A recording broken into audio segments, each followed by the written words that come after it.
ọ gara ịmasị m iji Igbo kwucha ihe niile anyị nwere ikwu ebe a, mana agbụ ekere anyị bụ Igbo ka eji kee ya. Anyị sị ka anyị were Igbo tọwa ya, anyị ga-atọ n'ime ya. Ya o biko ọrụ n'unukwe ka anyị were asụsụ ejide ya wee tọọ ya. Ihe ndị ADF na-akọwara anyị na akwụkwọ ha wepụtara nke mere Lower Niger Congress bụ otu mụnwa bụ onye ode akwụkwọ ha ji mee ya endorse as ebe ndị be anyị na-aga wụ na ha kwuru ya kwuwepụ ya isi na ihe ndị be anyị na-ekwu okwu ya na Nigeria awụghị ka esi edozi Nigeria ka ọ dịkwa mma, because Nigeria was not designed to work. I have a document here that predated Nigeria. In this document, and there are some of us in this audience who have seen it, the principles by which the foundations of Nigeria were laid are listed here. From that time, this document predated 1914, and everything we lament now, which have been made permanent by the constitution we have their foundations in these principles. So whether you were looking for how this marginalization came, our people resisted them. Other people found a way to bend to them. Our people fought them frontally. King Jaja of Opobo, Spanish, he died in exile. A whole number of other people. Ojuku's grandfather was hung in Nkwonewi to show example to the other smaller paramount rulers of the time who were saying, you can't come. And the British took special care to work out a containment plan. Incidentally, the most important things they came to look for in Nigeria are in our own part. And how do they take that thing without talking to us? That was the reason the union was floated in the first place as a British enterprise. I'm sure some of us have been to Owerri here before. I'm sure we know the place called Shell Camp in Owerri. I'm going to give you just like 5 examples of things you didn't know about. It doesn't matter how old we are. Because those who negotiated independence with Nigeria, in course of this research, we sat down with them and found out that our fathers did not know. And if our fathers did not know, how will we then know, how will our children know that these things were designed to be so? So it's not by accident that we find ourselves where we are today. And what the Lower Niger Congress and its associated platforms across the country had done was to form a consensus of their grift, to get to the root of that matter and either make Nigeria our project or dismantle it to free all of those who are trapped in it. We spent 15 years trying to make it work. And we created that consensus by calling everybody. I'm sure some of us had Pronaco. I was talking about Owerri so that we don't forget. There's a place called Shell Camp in Owerri. It's still there. If anybody is aware of what I'm talking about, I want to hear the voice of that person. Is there a place called Shell Camp in Owerri? Does anybody here know that Shell was headquartered in that place for 42 years, moving to Port Harcourt in 1960?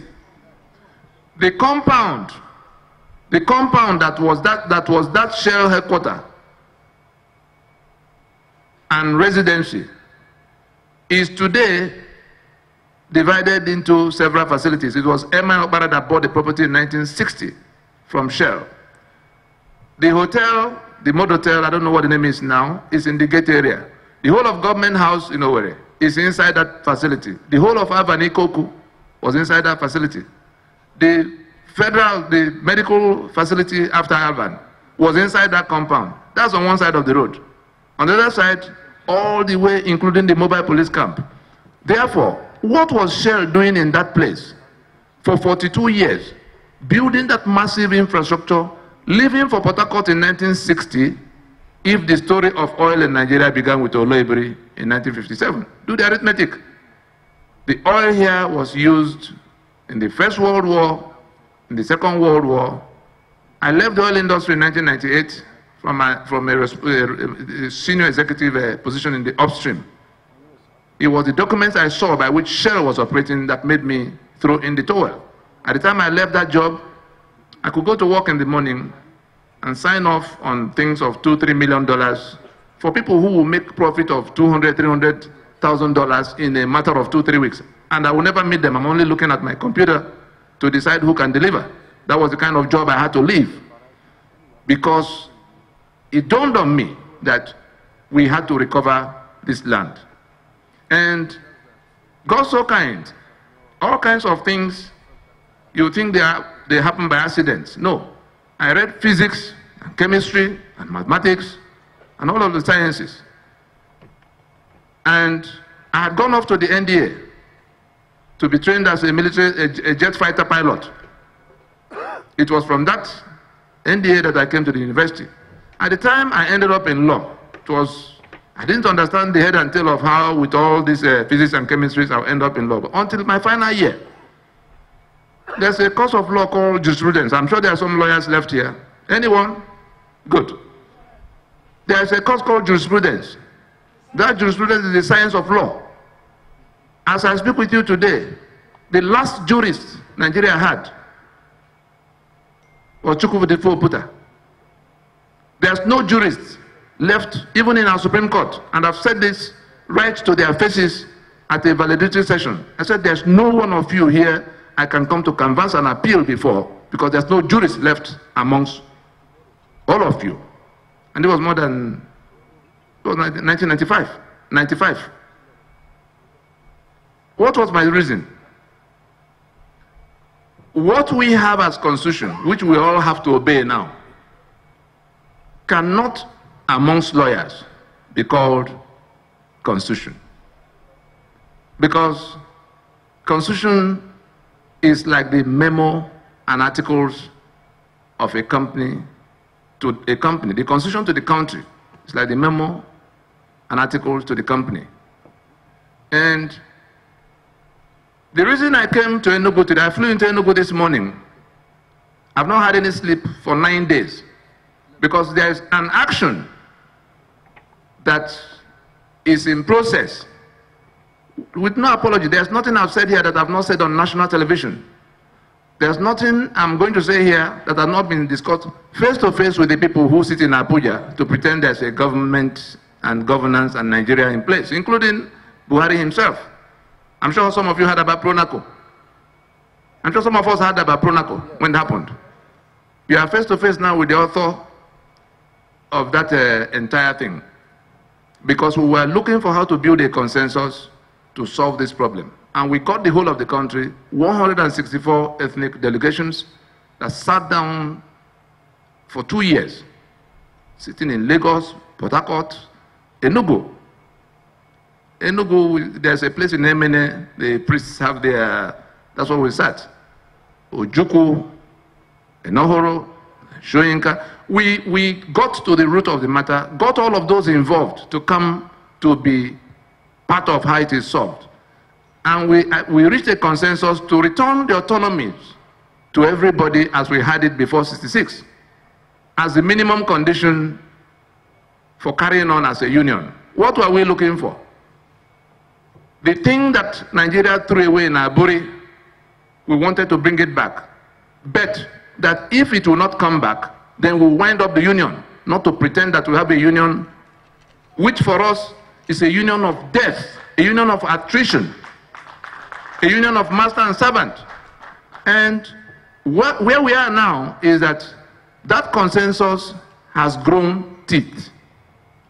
And that teeth is in the form of the Yoruba. I'm sure some of us saw them in September of last year when they went out to say that they've rejected this constitution as basis of Nigeria. The eastern side, including the Niger Delta, the organization I'm secretary to, Lower Niger Congress, is the whole of the greater eastern Nigeria. That's old Eastern region with the old Western, Midwestern region as ethnic nationalities, because we cannot deal with this matter in any other formation successfully.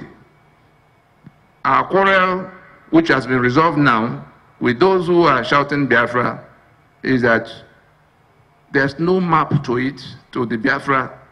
Every map you bring in the name of Biafra has controversy. Biafra was declared on the 30th of May in 1967. 3 days before, Lagos announced the creation of a River State and Southeastern State that have become Akwa Ibom and Cross River today, such that you go to where you want to solve the problem at the UN, the people of River State or Akwa Ibom will be telling you that they were not in your eastern region that became Biafra on the 30th of May in 1967. And as mischievous as it may all be, it will be factually correct until you find an answer to it that is satisfactory to them, which was why the LNC started by going around to sit down with them. We went to the Jaw, the Anang, the Efik, and they bought into it to say, we'll be a region of 70 million people standing together to recover what Nigeria took from us. And if others are willing to walk along, the Yoruba will have no quarrel with, the Middle Belt will have no quarrel with. The only problem is the strange civilization, Sharia, and then 12 contiguous states, the Caliphate. And if anybody says we don't have a problem emanating from that, that person needs to do some more study. Between them and the British joint venture, they don't belong here. They came by jihad, they got the northern part and had it for 100 years before the British got here. They came from the Atlantic front, conquered and deceived. They met halfway in the Middle Belt area, the Lorraine-Benue axis, and like two robbery gangs, after one target, they formed a joint venture to capture that target and share the benefits. That was what became Nigeria in 1914. That caliphate was part of how it was all worked out. We were not told until it was announced. It was resisted here, but there were Dobas up north in Sokoto and Zungeru to celebrate that merger. And that joint venture is still taking 3 million barrels of crude oil every day, ready to kill whoever stands their way. That was what consumed 3.5 million people in Biafra. That's what led to all the arrangement to tie us up and down. 80% of the oil Nigeria is selling today, Umanu Igbo. Has anybody been to Bonny here before? Has anybody been to any other language in Bonny?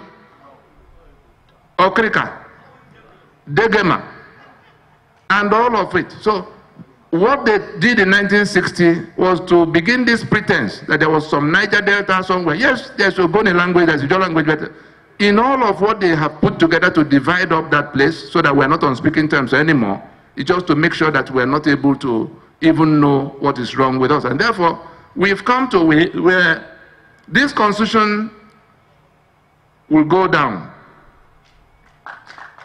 Those planning elections on it, those planning to renew it for another 4 years by holding elections on it, are going to have to contend with all of those who have repudiated it. Those repudiations were not matters of accident. They were worked out, programmed, and sold to the grassroots. And today, while they plan their election, the reason we've been in one retreat after the other, those who are going to make things happen in their places, we say, we will not accept one more electoral round to renew our enslavement for the same reasons. Walter Sisulu, Oliver Tambo, Nelson Mandela, Governor Mbeki, and all of them rejected apartheid. There was also the Bantustan regime in which some blacks in South Africa were persuaded to take it slowly, like some of our people talking restructuring. Let's go, take whatever we can find and not die. No. We say this document will go, and our strategy for shooting it down, because it's been talk and talk, nobody has seen much of action.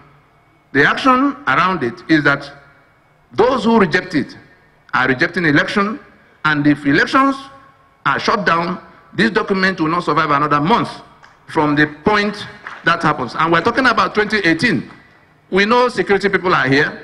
In fact, some of them are streaming live to Abuja. But it doesn't matter.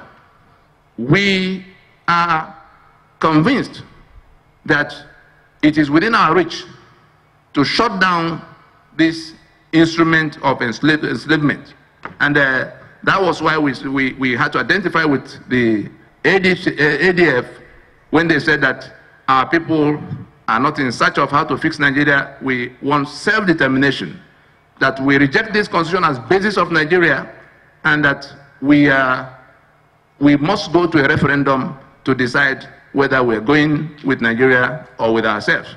I think if all we take from this convention and this celebration is for our people to know that such is coming, that would have been a great achievement. Thank you very much.